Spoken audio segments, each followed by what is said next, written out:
Hello दोस्तों, welcome to Hindi code class.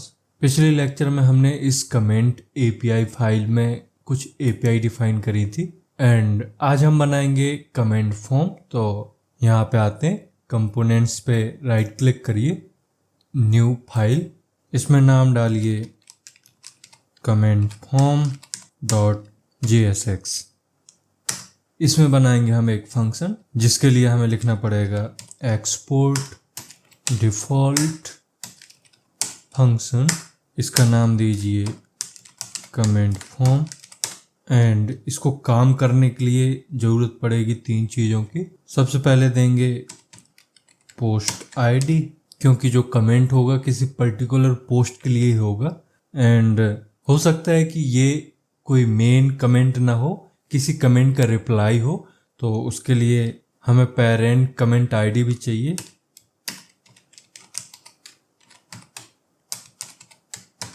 And तीसरा देते हैं एक कॉल बैक फंक्शन जो कि ट्रू फॉल्स होता रहेगा एंड पता चलता रहेगा कि कोई नया कमेंट ऐड हुआ है, तो उसका नाम देते हैं ऑन कमेंट एडेड। ठीक है, ये तीनों प्रॉप्स हमने यहाँ पे दे दिए जो कि मिलेंगे हमें पेरेंट कंपोनेंट से। मतलब जहाँ पे भी हम इस कंपोनेंट फॉर्म को कॉल करेंगे वहाँ पे हमें ये 3 पैरामीटर प्रॉपर्टी में रखने पड़ेंगे जिसकी वैल्यू यहाँ पे आएगी। इसके बाद यूज स्टेट का यूज कर लेते हैं यहाँ पे। इसके लिए हम लिखेंगे कॉन्स्ट, स्क्वायर ब्रेसेस में लिखिए कमेंट एंड एक सेट फंक्शन देते हैं जिसका नाम देते हैं सेट कमेंट। यहाँ पे थोड़ी सा स्पेस दे दीजिए। ठीक है, अब ये 2 चीज़ें कहाँ से मिलेंगी? ये हमें मिलेंगी यूज स्टेट से। यहाँ पे यूज स्टेट, इसमें इनिशियल वैल्यू दीजिए एम्प्टी। अब हम लोकल स्टोरेज से टोकन निकाल लेते हैं। Local storage dot gate item, इसमें पास कर दीजिए टोकन एंड ये जो टोकन देगा उसको हम रख लेते हैं एक वेरिएबल में टोकन। अब हम बना लेते हैं एक हैंडलर। यहाँ पे आइए, कॉन्स्ट हैंडल सबमिट।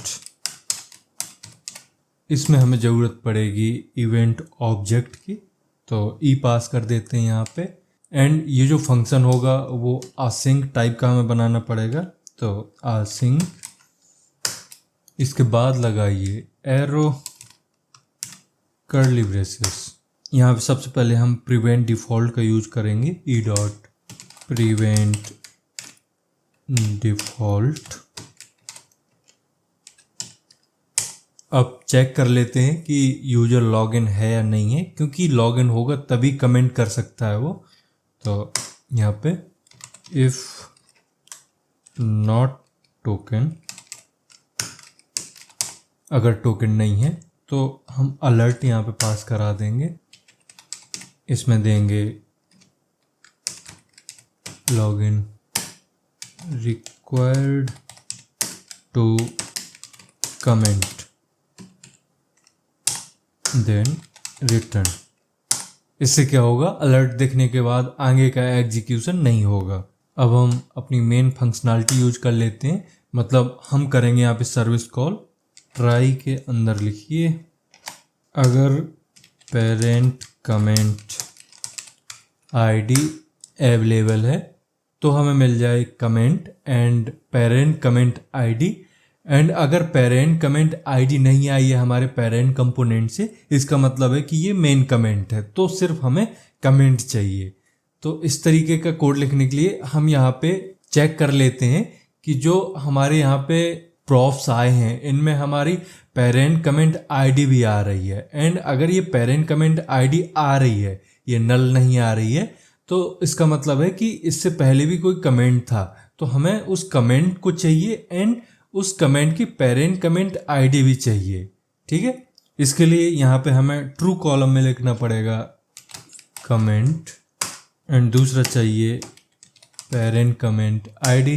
एंड अगर कंडीशन फॉल्स होती है तो फॉल्स के केस में हमारे पास पेरेंट कमेंट आईडी नहीं आएगी, इसका मतलब ये मेन कमेंट होगा, तो सिर्फ हमें उसी कमेंट को यहाँ पे चाहिए। कर्ली ब्रेसेस के अंदर लिखते हैं कमेंट। अब दो में से जो भी चीज़ें आएंगी, मतलब कंडीशन ट्रू होती है या फॉल्स होती है, दोनों ही केस में कुछ ना कुछ डेटा मिलेगा। उस डेटा को हम रख लेते हैं यहाँ पे कॉन्स्ट कमेंट डेटा। अब हम कर लेते हैं अपनी सर्विस को कॉल। तो यहाँ पे यूज करेंगे अवेट का, एंड सर्विस का नाम था ऐड कमेंट। इसमें हम पास कर देंगे post ID and comment data. इसके बाद सेट कमेंट को कर देते हैं एम्प्टी। यहाँ पे एम्प्टी मतलब डबल इन्वर्ट कॉमा एम्प्टी पास कर दीजिए, सेमीकोलन।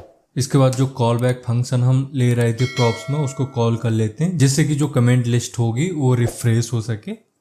ऑन कमेंट एडेड, इसके बाद लगा दीजिए कैच, एंड कैच में ले लेंगे एरर, जो भी एरर आएगी कर्ली ब्रेसेस। इसमें कर दीजिए console डॉट एरर। इसमें प्रिंट करा देंगे एरर एडिंग कमेंट, एंड कौन सी एरर आई है वो भी यहाँ पे शो करा देंगे। इसके बाद लिखिए एरर।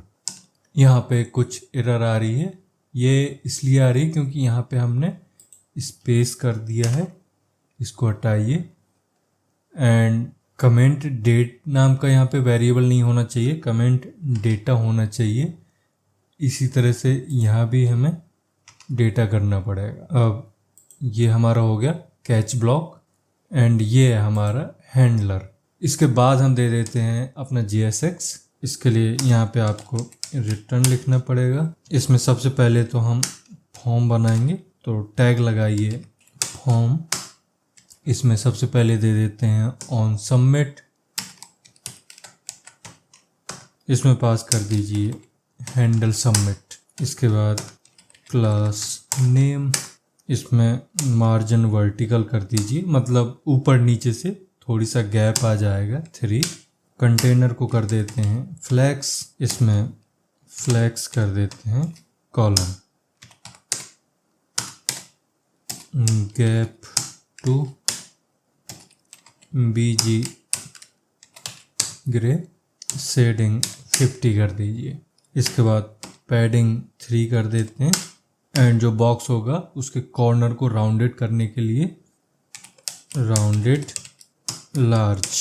अब हम देते हैं टेक्स्ट एरिया, तो यहाँ पे टैग लगाइए। इसमें देते हैं वैल्यू, तो वैल्यू बाइंड कर देते हैं कमेंट वेरिएबल के साथ। इसके बाद देंगे ऑन चेंज।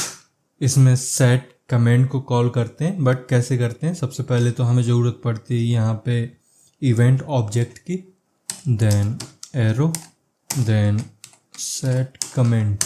इसमें दे देंगे जो भी टाइप हुआ है कमेंट बॉक्स में, वो देने के लिए आपको यहाँ पे E dot target dot value. अब प्लेस होल्डर भी सेट कर देते हैं, यहाँ पे प्लेस होल्डर। इसमें दीजिए ऐड अ कमेंट। अब CSS भी ऐड कर देते हैं, class name border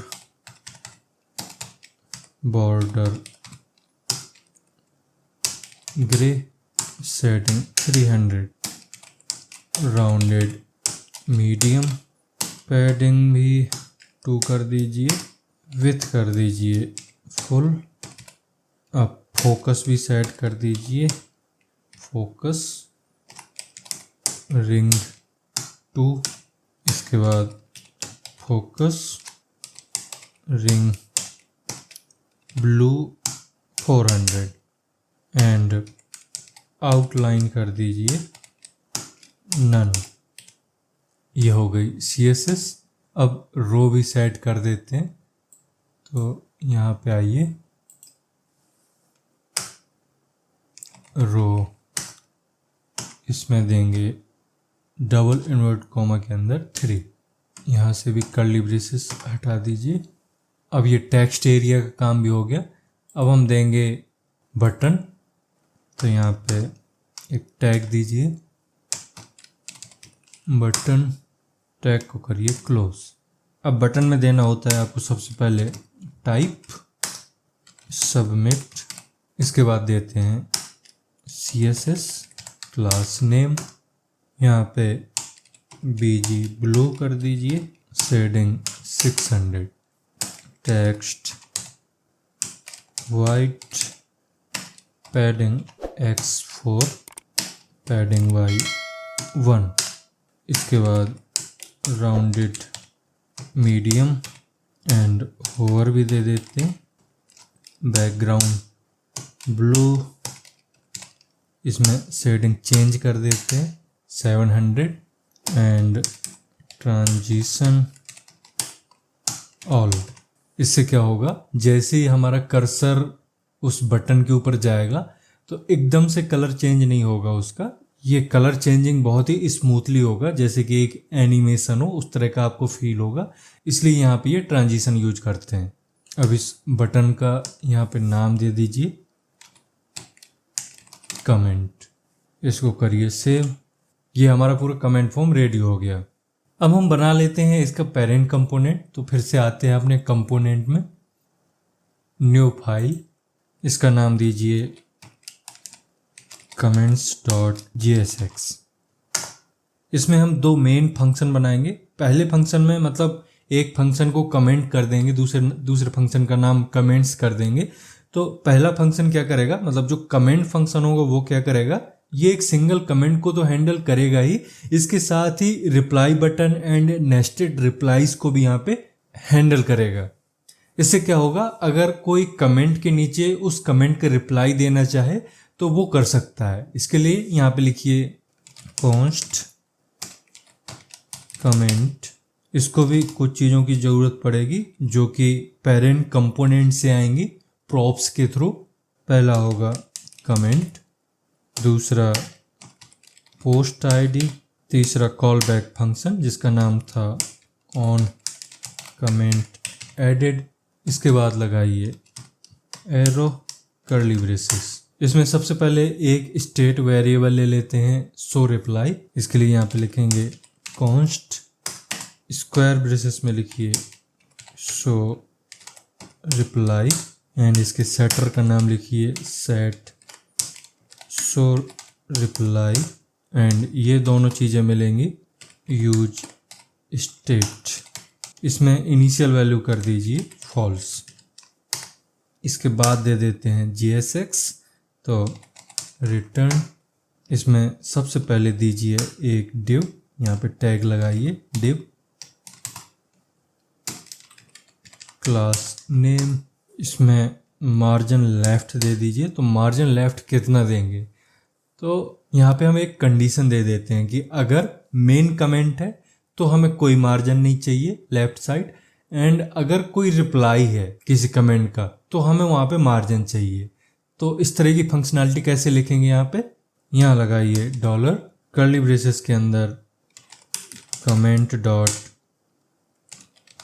parent comment, इसको 5 एंड अगर पेरेंट कमेंट नहीं है तो इसको कर देंगे 0।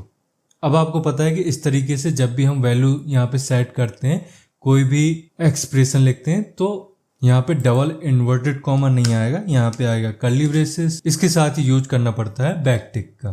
एंड इसको क्लोज भी कर देते हैं, यहाँ पे इसे हटाइए, यहाँ पे कर्ली ब्रेसेस क्लोज एंड इससे पहले बैक टिक का, ठीक है। इसको भी यहाँ पे कर्ली ब्रेसेस क्लोज कर दीजिए एंड मार्जिन Y कर देते हैं 2।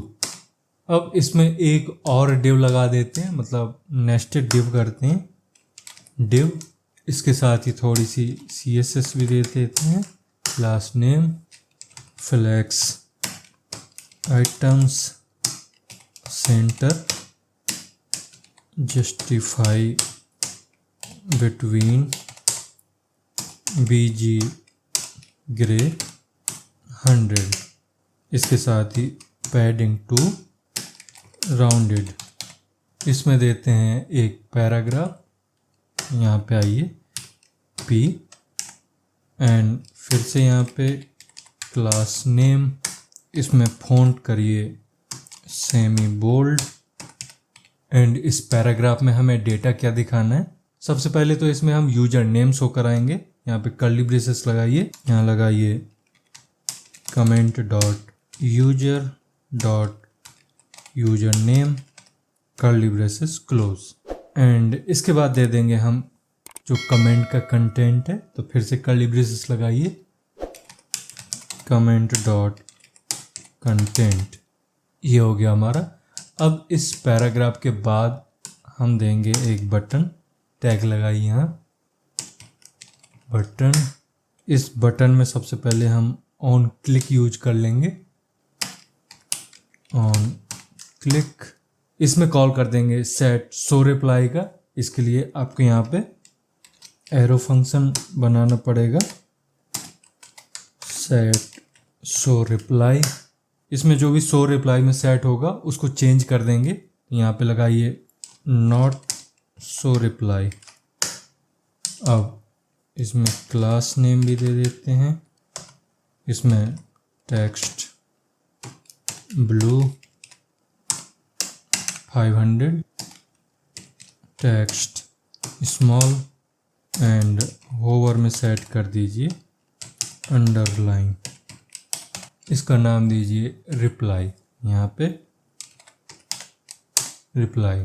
अब जो आपका पहला डिव है, इसके बाद आपको एक कंडीशन देनी है, तो यहाँ पे आएंगे, यहाँ दीजिए कि अगर शो रिप्लाई ट्रू है तो हम यहाँ पे कमेंट फॉर्म जो चाइल्ड कंपोनेंट है उसको कॉल करेंगे। इसके लिए यहाँ पे एंड स्मॉल ब्रेसेस के बाद टैग लगाइए कमेंट फॉर्म। इसमें हमें कुछ प्रॉपर्टी सेट करनी थी। पहली प्रॉपर्टी थी पोस्ट आईडी, तो पोस्ट आईडी इसमें दीजिए पोस्ट आईडी। दूसरा था पेरेंट कमेंट आईडी, इसमें पास कर दीजिए कमेंट डॉट आईडी, एंड तीसरा कॉल बैक फंक्शन था जो कि इसके पेरेंट से आ रहा है, इसका नाम था ऑन कमेंट एडिड। इसमें पास कर दीजिए on comment added, and tag को कर दीजिए क्लोज। अब एक और कंडीशन देते हैं जिसमें चेक करेंगे कि अगर किसी कमेंट का रिप्लाई दिया गया है तो उस रिप्लाई को भी कमेंट कंपोनेंट में रेंडर करे। इसके लिए फिर से यहाँ पे कंडीशन लिखते हैं कमेंट डॉट रिप्लाईज। यहाँ पे हम सारे रिप्लाई को रेंडर करा देंगे। इसके लिए यहाँ पे लगाइए and comment dot replies dot map. इसके अंदर हमें देना होता है एक एरो फंक्शन, यहाँ पे रिप्लाई। इसमें कॉल कर देंगे कमेंट कंपोनेंट को, तो टैग लगाइए कमेंट। इसमें सबसे पहले दीजिए कि इसमें रिप्लाई की आईडी होल्ड कर दीजिए रिप्लाई डॉट आईडी। दूसरी प्रॉपर्टी देनी है कमेंट, इसमें पास कर दीजिए रिप्लाई। तीसरी देनी है पोस्ट आईडी, इसमें पास कर देंगे पोस्ट आईडी।